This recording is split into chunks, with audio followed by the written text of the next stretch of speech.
Personnes toxiques. Nous avons tous dans notre entourage et dans notre vie des rencontres de personnes dont le lien va devenir toxique ou peut l'être dès le départ. J'aimerais parler de ce sujet car ces relations peuvent avoir un impact important, évidemment sur notre santé énergétique, mais notre santé physique, notre santé psychisme et notre santé émotionnelle. Il y a évidemment des liens qui peuvent se faire avec ces personnes qui vont avoir un impact négatif. Le mot toxique est fort, mais cela signifie que le lien ou la relation devient polluante et nous amène plus de mal que de bien, aura tendance à évidemment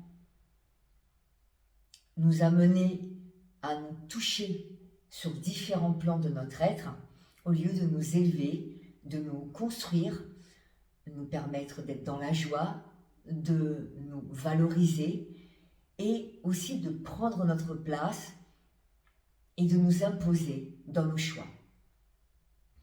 Pour cette vidéo, on va d'abord déterminer qu'est-ce qu'une personne toxique, quelles sont les différentes sphères où nous pouvons rencontrer des personnes toxiques et comment nous pouvons agir face aux personnes toxiques dans notre vie.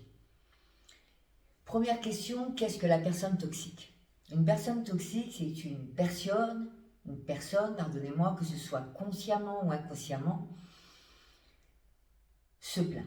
Déjà, elle se met dans une position de victime et elle est très tournée sur elle-même. Évidemment, derrière, il y a sûrement une souffrance d'enfance, il y a sûrement des blessures émotionnelles qui vont créer un comportement toxique.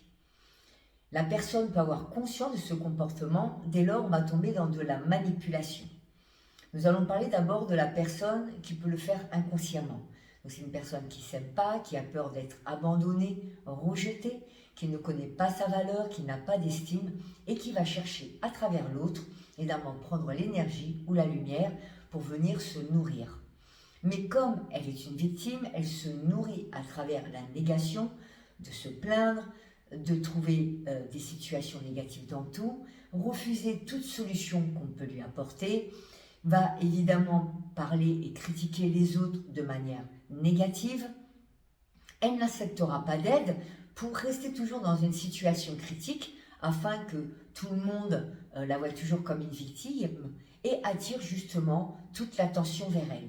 Il faut d'ailleurs que toutes les personnes aient l'attention vers elle. Elle ne supporte pas qu'on puisse s'intéresser à quelqu'un d'autre, que quelqu'un d'autre puisse connaître des difficultés. Elle trouvera alors elle-même un problème de sa vie ou même pourra le provoquer pour que les gens se tournent vers elle et donc s'attachent à elle. Elle pourra créer des maladies, des accidents ou alors se mettre dans un coin, s'éloigner, disparaître d'une soirée pour voir si les gens vont pouvoir s'apercevoir de son absence et donc que tout le monde pose son regard sur elle. Lorsque c'est fait consciemment, on arrive dans quelque chose de très manipulateur. Donc là, je vais créer des situations, je vais rabaisser l'autre, je vais l'humilier, je vais le dénigrer afin que moi, je devienne la personne première pour les autres. Dans une relation de couple, dans la famille ou à travers les amis. Donc je vais sans cesse me plaindre et attirer l'attention à moi en tant que personne toxique. Je viens évidemment prendre l'énergie de l'autre en déversant tous mes problèmes, dans la critique. Et l'autre ne pourra pas avoir l'opportunité de parler de lui. D'ailleurs, pour une personne toxique, dès que l'autre ou les autres vont commencer à parler d'eux, elle coupera la parole et donnera qu'à son espace ou rabaissera, minimisera le problème de l'autre en prétextant un problème plus important concernant sa personne, sa vie, ses événements, pour toujours être au centre des choses. Donc, vis-à-vis des autres, cela peut être très difficile, car on peut avoir des difficultés à trouver notre place, à bien réagir, même à nous imposer, à pouvoir nous détacher selon évidemment la sphère dans laquelle on peut rencontrer la personne toxique. La manipulation peut aller très loin, elle peut être physique, contrôler la personne, l'empêcher de faire des choses, lui donner des ordres, et la personne ne pourra pas réagir Autrement, il peut y avoir des crises très fortes qui peuvent être faites pour que la personne s'incline directement et obéisse et de nouveau se laisse manipuler. Donc la manipulation peut être psychique aussi, avec les paroles, les insultes, voire même physique, avec de la violence. Donc il y a une sorte de degré de toxicité par rapport à la relation avec la personne. Ces personnes aussi souvent vont aller chez les autres ou vers l'autre de façon à obtenir ce qu'elles veulent. Et quand elles ont plus besoin, elles peuvent laisser tomber cette personne, ne plus s'en préoccuper. D'ailleurs, généralement, elles n'écoutent pas les problèmes des autres, elles ne sont pas disponibles pour les autres, plus qu'elles sont tournées que sur elles-mêmes. Donc il n'y a que leur problème, leur personne qui peut être importante, et le problème des autres n'a pas d'intérêt, donc peuvent laisser de côté, ne pas les intégrer et ne revenir que quand elles ne vont pas bien, quand elles ont besoin d'aide, mais en dehors ne viendront pas s'intéresser à cette personne. Et encore moins lorsque les autres viendront demander de l'aide, elles prétexteront qu'elles ne sont pas disponibles et tourneront vers elles. Si on vient leur faire leurs remarques, elles vont pleurer, faire des crises, trouver des excuses de choses qui pourront leur arriver de dramatiques pour excuser leur comportement de fuite ou de non-intérêt et qu'on puisse les excuser pour ne pas se sentir coupable de quelque chose et toujours paraître une personne très bien, de valeur, importante et surtout plus importante que les autres. Elles peuvent intervenir dans des sphères différentes et du coup notre comportement et notre réaction va être différente face à la sphère dans laquelle on rencontre des personnes toxiques. On peut rencontrer au travail, au sport, à l'école, au lycée, ce sont des personnes extérieures, mais il n'y a pas d'affection importante. Et si on sent que la personne nous est un peu nuisible, que son énergie n'est pas bonne, on va pouvoir se détacher assez facilement, car ce n'est pas une personne auquel on apporte une importance particulière. C'est une connaissance. Et donc on aura assez de recul vis-à-vis de la relation, de la toxicité qu'elle peut nous apporter. On va de suite s'en apercevoir dans le groupe d'amis, elle critique tout le monde, elle ment, elle tourne l'intérêt vers elle et on pourra se dire, bon déjà je vais me détacher de cette personne et ne pas l'intégrer pleinement dans un cercle amical fermé pour ne pas justement subir sa toxicité. Donc là, c'est assez simple de prendre du recul vis-à-vis d'elle. Comment on peut déterminer si c'est une personne toxique? On peut le sentir aussi au niveau des énergies de notre corps. Lorsque, quand vous parlez avec elle, vous avez mal à la tête. Par exemple, si vous avez fait une discussion au téléphone et qu'après vous vous sentez énervé, vous dormez très mal, vous êtes agité, que vous avez mal au ventre, que ça peut vous tirer sur le crâne, l'impression qu'on vient vous absorber votre énergie. Une personne évidemment qui va déverser toujours des problèmes, ne parler que des choses très négatives, que dès que quelqu'un raconte un problème, elle va raconter un autre problème, qui critique tout le monde. Par exemple, si c'est une amie, dans le cercle d'amis, elle va dire un tel a fait ça, et t'as vu un tel, et t'as vu un tel. Vous pouvez très facilement voir ou ressentir la toxicité d'une personne. Lorsqu'elle commence à vous contrôler, à vous critiquer, à avoir des paroles dures avec vous. Et ça peut être crescendo. Au début, non, car souvent dans les nouvelles rencontres, on essaye de montrer la meilleure partie de nous-mêmes, on va s'adapter à la personne en face de nous, mais petit à petit, en approfondissant, on va découvrir la personne. Donc, lorsque c'est dans un domaine assez éloigné au niveau de l'affection, on peut facilement se détacher. Ensuite, il va y avoir les personnes qui nous sont plus proches. Donc des collègues de travail avec qui vraiment on a des relations plus approfondies, ou le cercle amical. Là, on va distinguer les personnes amicales que l'on fréquente de temps en temps, que l'on aime bien, et puis peut-être des amis d'enfance, qui vont presque faire partie de la famille. Là, ça va commencer à devenir compliqué. On aura tendance à être plus compatissant, à accepter plus de choses, à courber l'échine, à être disponible, à pardonner et à garder par la peur de faire du mal à cette personne pour laquelle on a quand même de l'affection. Ça va être un petit peu plus difficile de nous détacher et là l'impact va commencer à prendre un degré plus important parce qu'elle va nous solliciter, on n'osera pas ne pas lui répondre. ou si on ne l'intègre pas, on va essayer de trouver des excuses pour qu'elle ne vienne pas dans le groupe d'amis, par exemple, mais on va culpabiliser parce qu'on trouve que c'est pas bien, elle est seule, elle va pas être contente. Et donc, là déjà, ça peut être un petit peu plus difficile. Donc dans ces cas-là, notre attitude, c'est quand même de prendre du recul et de déjà trouver sa position. Et de ne pas culpabiliser lorsqu'on va commencer à dire à la personne qu'on n'est pas disponible, ou si on va inviter des gens, on ne va pas l'inviter, car on peut la connaître, et là, il y a une délicatesse qui va devoir se faire, car comme on aime cette personne, la culpabilité va venir. Là, donc, il va falloir comprendre cette culpabilité, pourquoi je culpabilise alors que sa personne est nuisible pour moi, et que c'est légitime de vouloir m'en protéger. Des fois, on ne s'aperçoit pas que cette personne est nuisible. On l'aime bien, elle est sympathique et on va l'excuser. Inconsciemment, du coup, elle va venir nous polluer. Donc, il faut des fois prendre du recul par rapport à la personne, écouter votre ressenti quand vous êtes en contact avec elle. Même si elle ne veut pas être méchante et qu'elle ne veut pas être toxique, elle peut l'être pour vous, inconsciemment, et vous pouvez l'accepter parce que vous n'avez pas encore cette mise en lumière que cette personne vient pomper vos énergies. Donc on va commencer à se sentir mal, on est fatigué, on a des mauvaises énergies, des pensées négatives.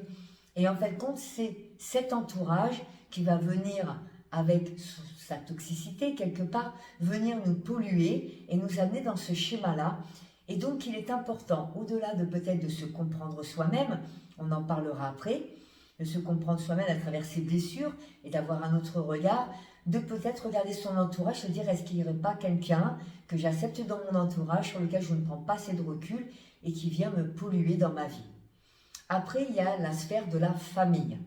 Donc là, c'est plus délicat.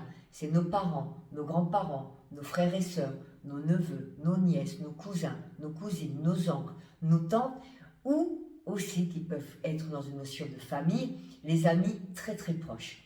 Là, c'est très délicat parce que soit on ne s'en aperçoit pas.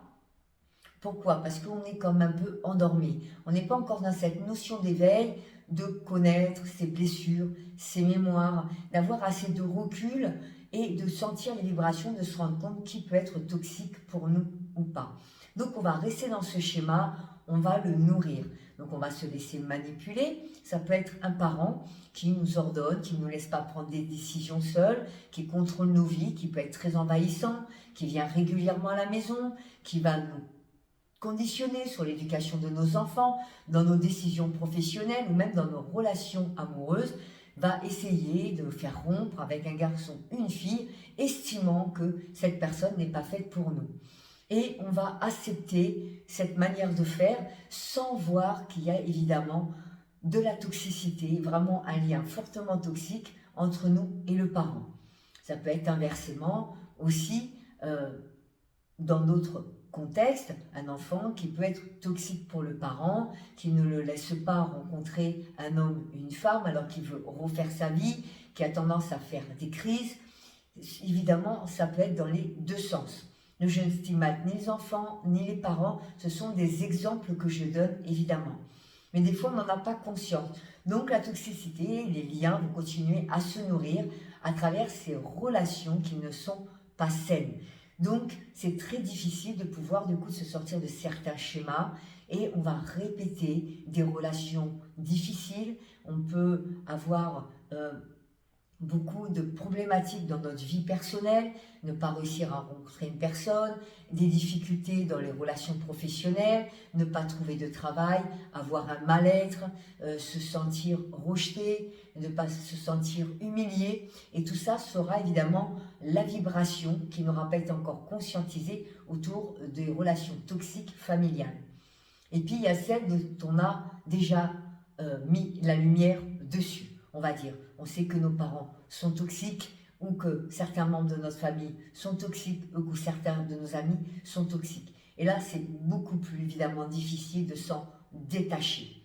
Pourquoi? Parce que c'est notre famille, il y a un affectio et des fois, ça va demander carrément de devoir couper les ponts. Et je connais de nombreuses personnes que je suis en thérapie, que je soigne, que j'accompagne, qui des fois ne parlent plus à leur famille, sont totalement coupés de leurs parents, de certains frères et sœurs, des grands-parents, ou des parents qui ne voient plus leurs enfants, leurs petits-enfants, à cause évidemment de ces liens toxiques qu'il peut y avoir au sein de la famille. Des fois c'est nécessaire, même si moi j'invite des fois à prendre du recul, mais malheureusement des fois il est important de devoir couper, de se soigner pour arriver dans un bien-être, parce que ces relations familiales peuvent avoir un impact très destructeur sur les personnes lorsque nous sommes dans des relations toxiques, arriver jusqu'à des problématiques très fortes au niveau psychique et émotionnel qui vont demander des thérapies énergétiques, comme je peux faire, d'où ces personnes que je viens accompagner. Et des fois, il est nécessaire de couper les liens, le temps de se soigner, de se rétablir à travers des traumas qui peuvent aussi être des traumas physiques très forts ou des traumas émotionnels, pour pouvoir être plus en paix pendant ce travail et prendre du recul sur cette situation. Comme j'ai dit, c'est selon le degré dans lequel il va y avoir une forme de toxicité, puisqu'il peut y avoir aussi de la maltraitance. Et même si des fois le lien toxique, c'est juste une maman qui essaye un peu de contrôler ses enfants, on peut avoir un parent aussi qui est maltraitant avec son enfant. On n'est pas sur le même degré, mais ça reste quand même des liens toxiques. Et donc l'impact peut être aussi au niveau de son degré relié avec l'intensité du lien toxique qu'il y a dans la famille. Et évidemment, après, la deuxième sphère de lien toxique que l'on peut rencontrer, c'est le lien amoureux avec notre conjoint ou notre conjointe, que l'on soit marié ou pas. Donc là aussi, c'est très difficile parce que derrière, il peut y avoir des blessures qui nous empêchent de quitter la personne. Des fois, on n'a pas conscience d'être dans cette relation où on ne veut pas le voir, on ne veut pas se l'avouer. Pourquoi? Parce que la peur de se positionner vis-à-vis de la personne, surtout s'il y a une manipulation psychisme derrière, comme par exemple ce qu'on appelle les pervers narcissiques. La personne va pas se sentir coupable de pouvoir s'en sortir, pensera que c'est une personne pas bien, que c'est de sa faute s'il se passe ça dans la relation, et donc elle va totalement se rabaisser, se soumettre et ne plus réussir à penser par elle-même dans la relation. Donc elle n'arrivera pas à quitter cette personne. Ça lui demandera un grand travail pour réussir, alors pourtant que vraiment la seule solution pour se libérer, c'est évidemment de se séparer lorsque nous vivons des relations toxiques dans le couple. Après, des fois, la personne en a conscience, elle le sait, elle commence à comprendre la manipulation, elle essaye de se rebeller, mais ça peut aller très loin jusqu'à la violence. Elle peut se rebeller, mais il y a la peur. Pourquoi? Parce que des fois, nous avons des blessures qui nous conditionnent à aller vers ces liens toxiques. La blessure principale, quand même, qu'il y a derrière une relation toxique dans un couple, c'est la blessure d'abandon. Pourquoi? Il y a deux schémas et souvent l'un et l'autre a un schéma et l'autre a l'autre schéma. C'est-à-dire, un a tellement peur d'être abandonné qu'il se soumet totalement à la personne, va tenir le coup, va tout faire pour faire plaisir à l'autre et donc va se soumettre inconsciemment à la volonté de l'autre. Donc le lien du coup n'est plus équilibré évidemment dans la relation puisque un va complètement s'adapter. Donc même si on veut faire autre chose, on veut poser sa volonté, donner ses envies et prendre sa place, on ne le fera pas par la peur que l'autre nous abandonne. Il y a aussi un problème d'estime de soi, dans le rejet et la blessure d'imperfection ou de non-estime de soi, et souvent aussi à travers les traumas physiques comme les abus ou la violence, qui fait qu'on a tendance à ne pas réussir à prendre sa place, à connaître sa valeur. On a l'impression qu'on est un degré en dessous, qu'on est inférieur, donc on n'osera pas non plus aller au-delà de la volonté de la personne, et donc on restera dans cette position de manipulation. L'autre schéma, c'est un peu le schéma du pervers narcissique, du manipulateur, qui lui, par la peur d'être abandonné, va manipuler et contrôler la personne de manière physique, à travers la violence psychique, qui est aussi une forme de violence, pour pas qu'elle parte et qu'elle l'abandonne. Donc va y faire croire que sans elle ou lui, elle ne vaut rien, que c'est lui qui est supérieur, et elle doit écouter ce qu'il dit puisqu'elle n'est pas capable et ça va devenir une croyance et donc la manipuler de cette manière pour ne pas être abandonnée. Donc derrière il y a la pratiquement la même idée. Alors, évidemment, on pourra approfondir plus long au niveau psychologique, mais j'essaye de donner les grandes lignes, évidemment, pour déjà vous donner quelques clés. On pourrait en faire un sujet d'une journée complète, bien évidemment, surtout au niveau du pervers narcissique, qui a vraiment un contexte psychologique très particulier à travers la manipulation, bien évidemment, mais là j'essaie de prendre le contexte énergétique, émotionnel pour essayer de comprendre et de donner des clés avec vraiment humilité et simplicité, on va dire. Donc il y a ce schéma, en tout cas au niveau des blessures émotionnelles, qui vont amener à ce schéma. Donc il peut y avoir un contexte qui fait qu'on n'arrive pas à se détacher. De plus, si par exemple, dans la relation avec maman, ou la relation avec papa si on est une femme et maman si on est un homme, par rapport à ça, ça va conditionner notre relation avec le sexe opposé. Donc, ou même le même sexe, puisqu'aujourd'hui, il y a différentes formes de couple, bien évidemment, mais automatiquement, selon nos repères, on va reproduire certains schémas. Si par exemple, je prends un schéma assez classique et je vais prendre le mien, d'un papa qui peut être violent, on aura peut-être énergétiquement, on va, dans notre programmation de l'inconscient, aller vers quelqu'un qui aura tendance à voir une forme de violence, parce qu'on se reconditionne à travers cette énergie masculine, ce qui était mon cas, pour reproduire un schéma que j'ai connu pendant toute mon enfance avec mon papa. Donc, il y a plein d'éléments, de circonstances qui viennent se greffer et qui viennent nous amener à avoir des difficultés à pouvoir nous séparer lorsqu'il y a une relation toxique. Il y a aussi ce rôle du sauveur, l'hypersensible, l'empathique, qui lui, malgré qui sait que la personne va être nuisible, que ses énergies sont pas bonnes, va se mettre dans la position du sauveur et aura besoin d'aller vers la personne, quitte à se faire polluer. Et il le sait inconsciemment qu'elle n'est pas bonne pour lui, mais il ne pourra pas s'empêcher d'y aller. Donc là, évidemment, il va falloir travailler sur cette empathie, vraiment trouver sa place, son positionnement et poser ses limites. Et c'est là qu'est le plus difficile, car aujourd'hui, les générations, qu'elles soient plus anciennes comme moi, mais jeunes aussi, on vit beaucoup de rejet d'incarnation. Qu'est-ce que c'est? Ce sont des mémoires que nous prenons dans le ventre de notre maman. Je vous invite à aller voir ma vidéo sur ma chaîne YouTube qui parle de ce rejet d'incarnation.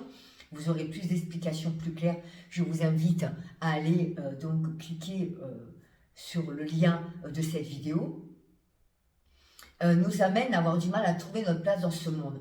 Donc évidemment, pour trouver cette place, on va la trouver à travers les autres et donc accepter beaucoup de choses des autres et donc des liens toxiques pour se sentir aimé et accepté.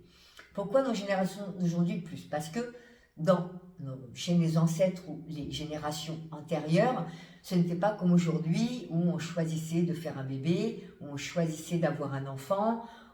On choisit d'avoir un enfant, vraiment on se conditionne dans le couple, il y a un vrai accueil, parce qu'on a la possibilité, on a aujourd'hui une façon plus sûre de ne pas avoir d'enfant et de choisir quand on va en avoir. Nos grands-parents, nos arrière-grands-parents et nos ancêtres plus loin, ce n'était pas le cas. Donc quand la maman, la femme tombait enceinte, pas la maman, la femme tombait enceinte, souvent elle ne le savait pas, elle le découvrait quand son cycle s'arrêtait pendant un certain temps, elle savait à ce moment-là qu'elle portait un enfant. Et des fois ça ne tombait pas au bon moment, dans des contextes très particuliers qui pouvaient être dans la violence, où la personne était jeune, soit c'était une relation qui était totalement illégitime, soit ça pouvait venir aussi d'inceste. Enfin, il peut y avoir un champ énorme de possibilités, positives mais aussi très négatives, dans lequel l'enfant arrivait. Et de ce fait, nous sommes nombreux à vivre ce rejet d'incarnation, donc de ne pas nous sentir acceptés dans ce monde. Donc cela peut du coup, de ce fait, avoir un impact. C'est aussi un élément qui fait qu'on a besoin de trouver notre place. Donc il y a différentes choses qui peuvent nous aider à pouvoir nous positionner à travers les relations toxiques, à les reconnaître et à nous en détacher. C'est peut-être déjà de faire un travail sur nous, à travers nos blessures, à travers nos mémoires, comme le rejet d'incarnation, comme la blessure d'abandon, comme la blessure de rejet en elle-même, qui vont nous aider, nos blessures d'imperfection, le manque d'estime de soi, ne pas connaître sa valeur, bien évidemment, comprendre son histoire dans l'enfance, dans nos repères, avec papa et maman, mais aussi dans le cercle familial, pour pouvoir se libérer de tous ces impacts énergétiques et du coup pouvoir trouver son positionnement pleinement, sa puissance et ne plus se laisser impacter par les liens et les relations toxiques. Ça n'empêche pas que des fois on peut aimer ces personnes, mais de savoir prendre nos distances, nous protéger et poser nos limites pour ne pas être impacté négativement, puisque ça peut avoir un impact très fort au niveau de nous, de notre vie, j'en ai parlé au début de la vidéo, et donc il est important de s'en protéger avec bienveillance, mais des fois qui demandent des décisions radicales qui ne sont pas évidentes à prendre, mais qui sont nécessaires pour notre bien-être. Voilà pour cette vidéo, j'espère qu'elle vous apportera des éclaircissements. Comme je vous l'ai dit, je vous les donne avec humilité, ma vérité, mais de manière simple, pour vous donner quand même quelques points d'indication. J'espère qu'elle vous plaira, qu'elle vous aidera, c'est le but de ces vidéos. Je vous remercie en tout cas pour ceux qui ont écouté, n'hésitez pas à liker, à vous abonner, à mettre un commentaire. Et je vous dis à très bientôt pour de nouvelles vidéos.